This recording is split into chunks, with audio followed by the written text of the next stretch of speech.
Dominique, one of the IMG development team, checks each girl's height and measurements for their composite cards. These cards contain photos and information on each girl. Thank you very much. Jessica's hair has been a problem since the start of the competition, and Jenny is still not happy with it.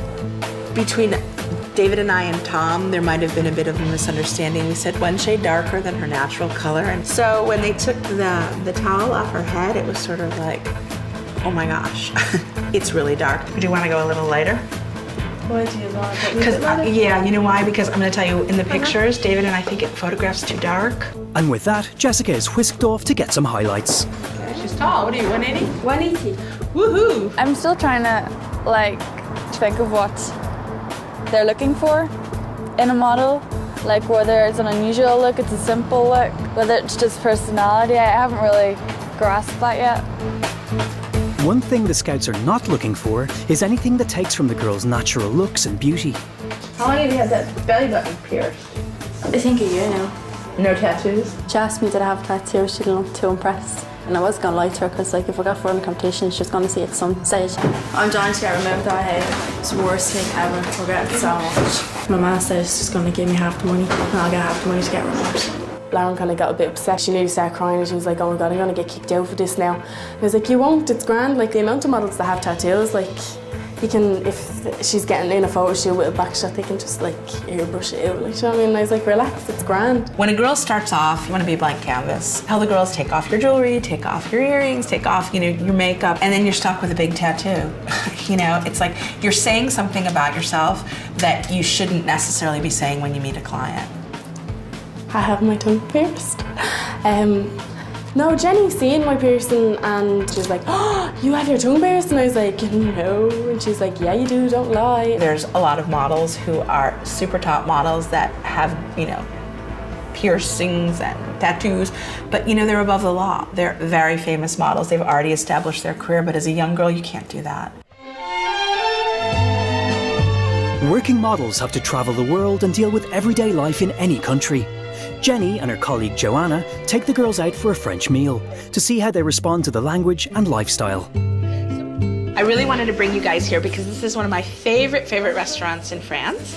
This is going to be a little bit about expanding your horizons. If you're going to work with a French designer, you have to know how to pronounce the name, okay? So the minute you don't know how to say the name of a designer, people are going to think that you're a beginner. So the idea is that when you go to see Givenchy, you know how to say it. Sarah, that's for you. Jenny has a little game to test their readiness for the world of French fashion. Sonia Raquel. Riquel. The R's in French are here. What do you have? Balenciaga. I know Chanel and Dior and Prada just from hearing them, but I wouldn't have known Galliano or Dries Van Noten or none of them. This is the greatest hits of French cooking, okay?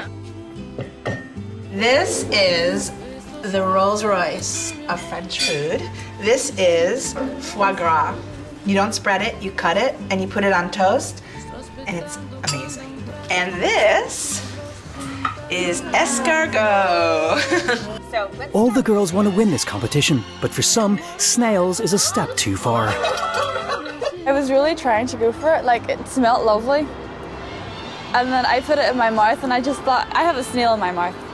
To be a spat hazard. It was so funny because she sat beside me and she didn't like the texture. Sorry, even thinking about it freaks me out. Snails and worms and spiders are my biggest fear. But Aisling will let nothing stand in her way. I'm trying to enjoy every bit of it, which I am. And Paris, come on. It looks like it bland. It's not. In a way, I do feel glamorous going right to Paris, but I can't really explain it. It's weird though because it's all a new experience and everything, and trying to just take it all in, and so. Tomorrow, you guys are going to bring your highest heels you have, the tallest, highest heels you have with you to the agency. You're going to spend the afternoon with Deborah Shaw. You're going to learn really how to walk. This runway lesson is important. In the next stage of the competition, the girls will compete with the best catwalk models in Australia at Rosemount Australian Fashion Week. The But 2 girls who are not ready for the Australian fashion shows will be eliminated this week. This lesson with Deborah Shaw, a top catwalk consultant, is their last chance to perfect their runway skills. Welcome to Paris! Today, you know what we're going to do? We're going to, of course, walk. So each type of show is a little bit different because every designer has a different spirit, a different vibe. Deborah Shaw is someone that we work with all the time.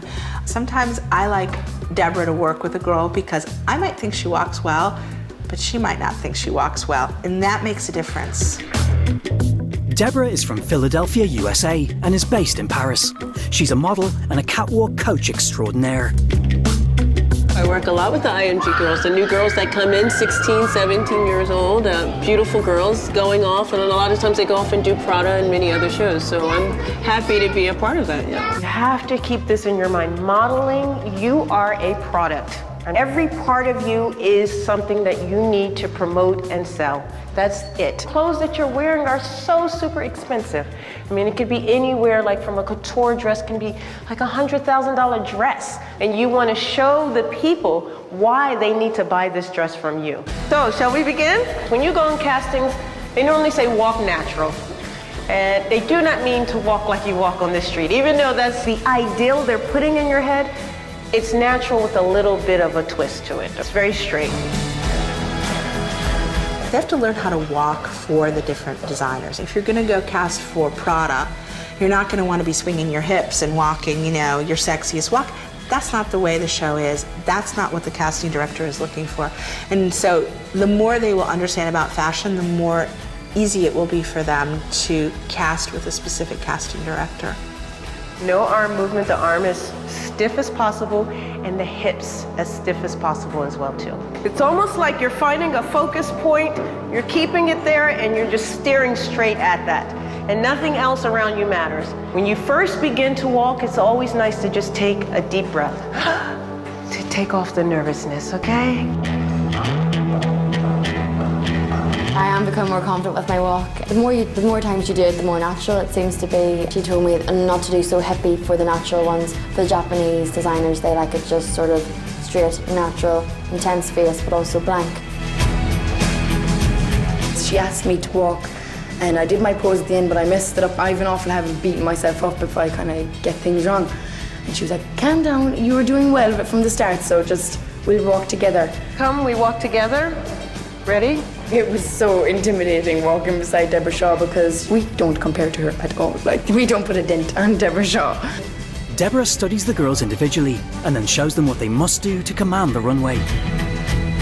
Deborah told me to stop moving my head so much because when I walked, I kind of like went like this or something. I just moved it in a kind of very intimidating way. She said it looked like I was like about to beat someone up, so I had to work on that. Where my eyes went was to your foot. And why? Because you're naturally a little bit inward.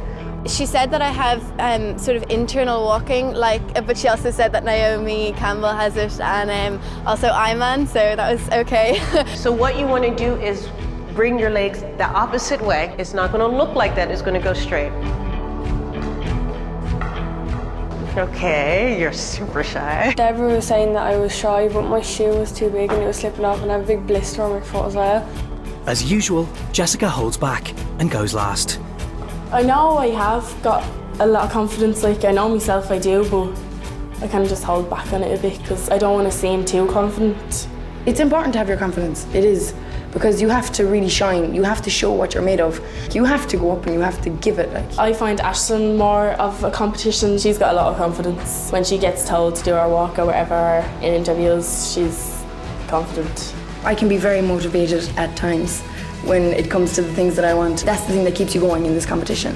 I think the girls have some pretty good qualities. I saw really star potential in the girls. I believe a few of them had that confidence and that elegance and that hunger, that desire to want to make it happen, and that's important as well. You can't just be a pretty face, you have to have a little bit more than just that.